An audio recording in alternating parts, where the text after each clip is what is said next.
I'm Diana Montford, and this is, yes, the one, the only Diana Montford at Cho. My guest is Mr. You'd better say your name. Lou Puliafito. Yes. Just call me Lou. I if will you call like. you Just Lou, call me yes. Lou. And who is a television personality, financial advisor. He's going to tell us about his wonderful television show, A Decent Life, which, as we film this, airs on, don't do that, you're driving me nuts, airs on Thursday evenings at 9 p.m. on Channel 56. It is live. This is not. This is on film. And he is going to tell us all about his show, A Decent Life, and what he believes constitutes a decent life. What constitutes a decent life? What constitutes a decent life? Yes. Well, this is what I say. Every honest, hardworking person Yes. deserves a decent life. That means What about a all whole- those dishonest, lazy people? They don't deserve a decent life? under this system. You don't want politicians to have a decent life? They're Well- lazy. They don't like to work. Well- They deserve a decent life, too. I think ultimately, if everybody had a chance, maybe nobody want to work. But let me put this over here because I know I'm going to annoy you with that as well. And then I'll have to hit you. Yes, Yeah. you were saying. Okay. So what I'm saying is I believe in that we need is to change the system that we're in. Okay? I hear a lot of people, well, these people are lazy. These people just want things off the government. But, you know, we got here a certain way. It wasn't... Are you discussing the welfare state? yeah, you could call it the welfare state. And basically... Didn't I ask you, are you a Democrat or a Republican? neither. Independent?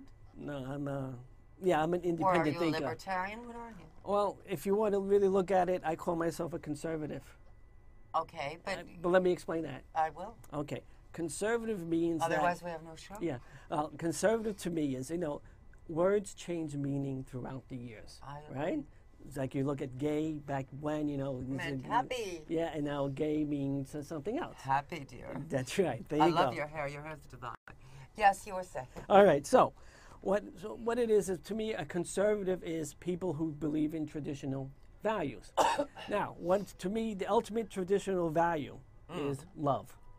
All right? So now, how do you're laughing, but the traditional values, how do you take that and incorporate it into a society where it's a me and we, and we're a competitive world, right? We have a society here that believes in religion, believes in so much religion, everybody's so religious per se, right? Everybody. No, a lot of pledges people their- actually aren't. Well, people I talk to, they believe in something, right? And to me, the major religions all talk about what?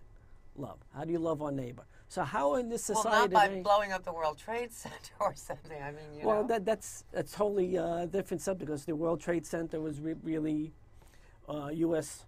oil policy coming back to bite us. So that's where. Okay, now 9/11 you're a came in. conservative. Are you a social conservative? Do you believe that LGBT folk deserve equal rights with everyone else? Yes. Do you believe that, well, okay, how are you conservative? Well, see, that's because the meaning that you believe is a traditional value of hate and things like that, of exclusion. You're so Exclusion. conservative, you believe like in the rules of the Garden of Eden that long ago. Long ago, because even the act of love is, how do you love your neighbor? You don't love your neighbor by excluding them. How do you love somebody unconditionally? We should be able to accept everyone. There's no unconditional love. Yes, there is. If I smack you right now, you won't love me. Yes, I would. You'll say, you bitch, you're going No. to fucking jail. No, Okay, lady? no, because it's, Okay. and hey, it's about then. I would say to you, then what moved you to do that at that time? Because Because you made me sick with your BS. Okay. No, okay, so whatever. The BS I'm is. kidding. I used to be a stand-up comic. I know it's hard to look hard? at. No. But anyway, let's continue on. You know, this show doesn't come on after 12 o'clock. No, it comes on at 10. Okay, let me just get back All to the where little we children are. are watching. Let's get back oh, to. Mommy, what she said. Okay. Yeah. Okay. So basically, since we're on this religious kick here right I'm now, we're not. talking You about- are. Okay, whatever. yes. All right. Weren't you once voted top altar boy in New York or Yeah, yes. yeah, so my parish. But anyway, let me just get where I'm going. Okay. Okay. The thing is that I believe a fundamental problem is competition. Okay. Okay? And we need to replace competition with collaboration. I agree. All right. Sounds Now, good. collaboration is not communism. Collaboration is Oh, not what's socialism. wrong with communism? In every other country, it's just another political party. It's only Right. here that is, ooh, communism, right. boogie, boogie, boogie. But Yes. communism is still based on competition, because the assets are I transferred am to the better state. comprar than you are, da, Right. Istruski. Right. Every economic system that we have Yes. is based on competition. Yes. Has nothing to do with collaboration. Yeah, but cave dwellers said, haha, I'm more brontosaurus meat than you have. Yee. No, I don't know. We're not back that far, but basically that's the thing. Everybody thinks there's a scarcity in this world. There is no scarcity in this world. There's enough food and everything to feed everybody. But nobody's Everybody getting has- it because of the profit motive. Right, the profit, the competition, Yeah. the greed. But that's all said about with competition. Greed Now, is bad. if we just step one more back to what God is supposed to be, all right? So if you believe in God, Well, in you let's say All right, wherever let's you say are. you do. You say you do. Right. To all the religious people out there. Yes. All right? I'm not saying people who are not, but a lot of people are religious. As you know, we get many fundamentalists watching my right, show, yes. right. And so when you were on Yeah, my show because they last want to night- burn me at the stake. That Right. whore, that queer, that. Yes, you were saying. Right. No. Right? Thank you. My number one fan, yes. Right. But people have been taught like that because competition teaches them to put things that they don't know down. Right. All right. But competition in no way ever relates to religion. It relates to God. Because competition, no one is equal. You have to destroy the other person. There's no love in So competition. you want to do away with all that, i.e. human Yeah. nature. Now, the human nature that has been Not very. piled on top of our other, we have both the capacity to love and collaborate, have empathy, altruism. It's all inside of us. So It's you're all inside of us. basically echoing what Anne Frank said. In spite of, she said this like just before she was taken off to the Mm-hmm. camp, or maybe in the camp. She said it. She wrote, "In spite of everything, I still believe that human beings are kind and good." And I'm paraphrasing, of course. And you're saying basically the same thing. Yes, they are. And it's the system that we're in that trains people a certain way. Because just bear in mind, for young children, I look at, As opposed to old children. right. With newborn, they want to learn. They want to be helpful. I mean, there's goodness in a young child. And what happens is that nurturing changes the child, all right? Yeah. We're born with certain genes. We're born with epigenetics, which are turned off, on or off, that make us who we are. But then there's also the environmental factor that sets us apart. Because they did a study with an uncaring mother and a caring mother. The children of the caring mother, well, just to make a long story short, more able to cope than the ones with uncaring the mother. Well, sure. Okay, now, the next go around, they took the litter from the uncaring mother, gave it to the caring mother, and those turned out fine as well. Litter, you said, were they puppies? Were they rats? What were Yeah, they were rats. I don't know what you call a group, a little. I call them Republicans. well, see, we need to. I know you throw your jokes in, but we need to get rid of labels. Yes. And everything else, because we have to look at as everyone as peers. If we don't look at each other as peers, and we don't look at everybody's job as valuable, I we have an issue, and this is why you have competition. Because I'm better than you, and my job is better than you. Well, you know what I say? If you're honest, you're hardworking. You're a schmuck. No. Right. Sorry. No, yes. That's your automatic training here as a stand-up. I understand that. Yes. I must be a good straight man for you. Are you straight? Okay. You a man? I didn't know. All right. Oh, rumor has it you're a man. Go figure. Yeah. Wait, what? I didn't touch you, you No, yeah. blind son of a... Okay, let's just get back here. Okay, I know we're having a lot of fun on the show here. Basically, I'm sitting over here. I don't That's know all. The what the gods hell grabbed you. But must have been one of the rats. It could. Oh no, it was nothing. Okay. Ah, Anyway, let's just Wishful get back thinking on your part, to yeah. where we are right now. Is that everybody has to be born with a different talents, and I believe that if you put your talents to the best use, that's terrific. but And what's people, the best? That's What's totally the- subjective. Well, whatever you're good If at. you're the child of a Wall Street person, the best is stealing and money grabbing and taking. No. No, you're looking at everybody who has money as an evil thing, and I'm not. but that's what Some of my best friends are rich married men. no, but you have to stop grouping people together. It's like you don't want people to group you into. They always do. When has anyone ever given me a break? Get out of here. With all the nasty stuff I've been called. So the cycle stops with you. Cycle has to stop somewhere. I'm saying we need to stop the cycle. Yeah, getting an Uzi, the cycle stops with me. All right. Yes. No, I love you. I think you're brilliant. I think you're a great philosopher. Thank you. What are you doing? What I'm going to do right now, I'm going to just show the people on my website, because I know a lot of stuff we're talking about now, we're joking around, we're kidding around a little bit, injecting a little humor. But if you really want to get to see them, yes. If you want to get the gist of what my plan is, dope on it. Yeah, the dope. Okay, is you go to decentlife.com, all one word, decentlife.com, and what you would see, I have suggestions about the economy, with the cash surcharge, compensation ratio, healthcare, legislation, what we should do with the U.S. government. What should we do with it? Well, besides flush it down the toilet, is that what you're saying?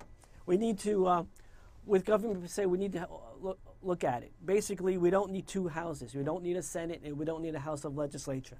And did you know how that came about, why we have two separate? As a check on each other, no? No. How?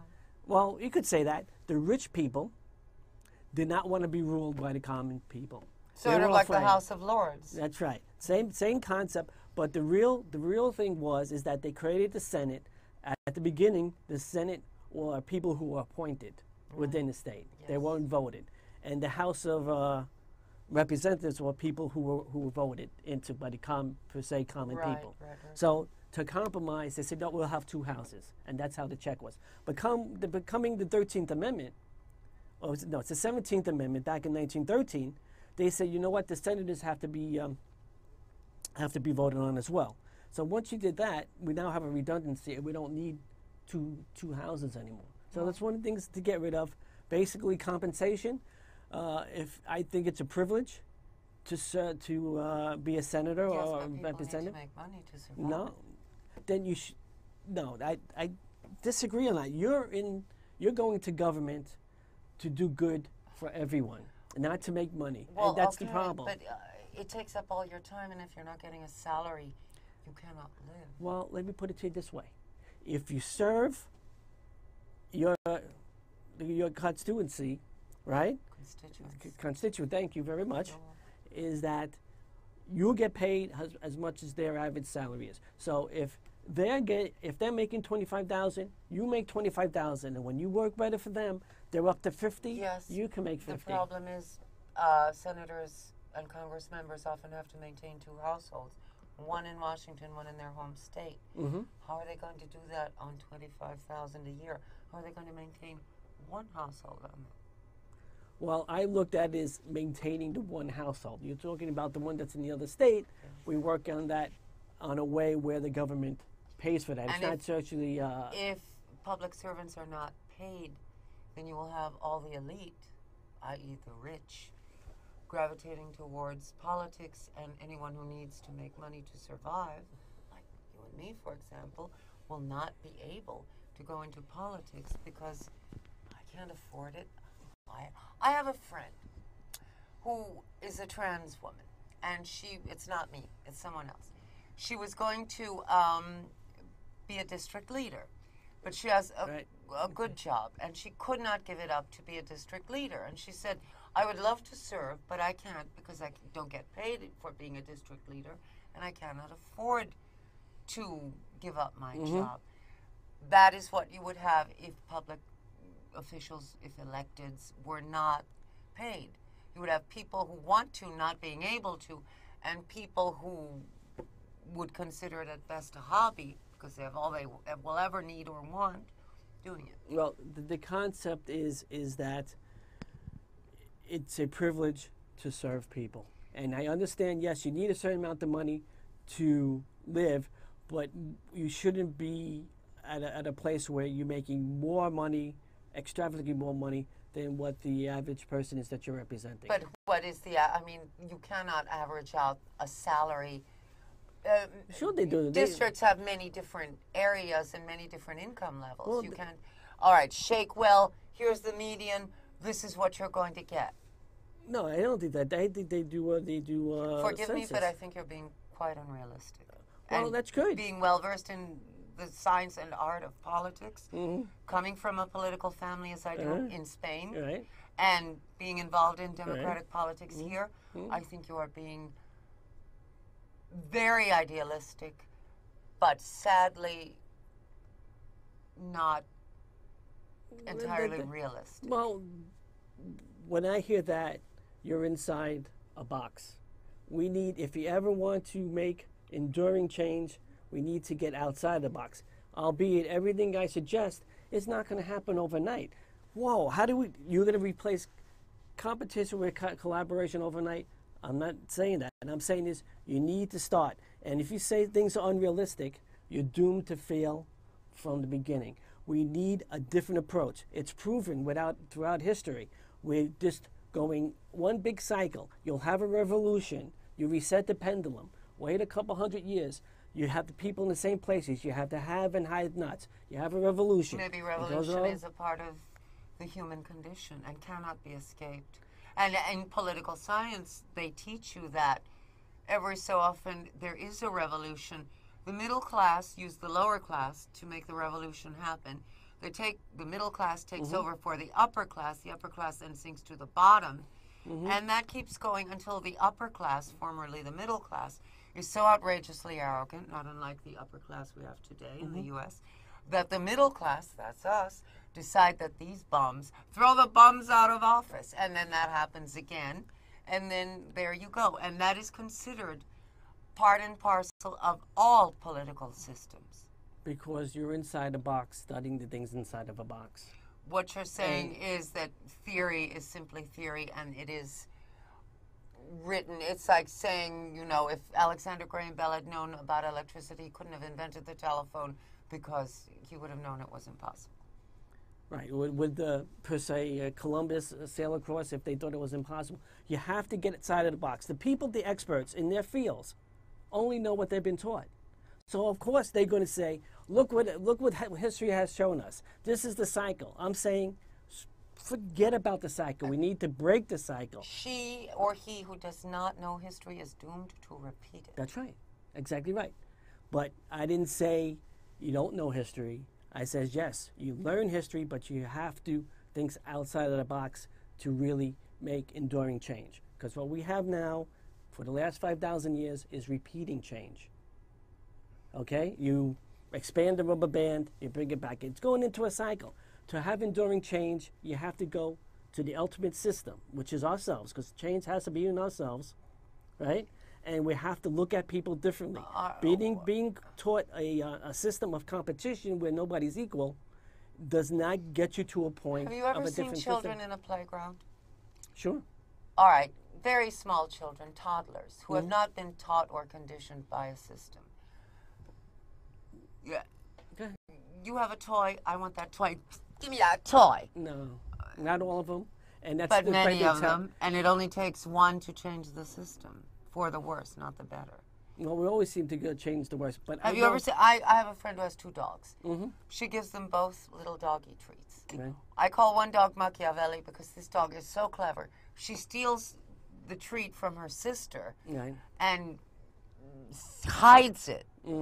And I mean, these are 2 dogs who do this. Right. What I'm saying is, I think competition may be innate in the earth plane, that if you are on this plane of existence, competition is part and parcel of survival, you know?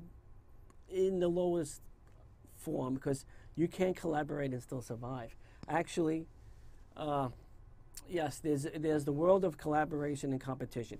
Our bodies are here how we are today through collaboration, right? Well, yes. Right? Because even the very first cell, the forming of the very first cell, people got these little different pieces in the cell, got together and said, let's make a cell, because you know what?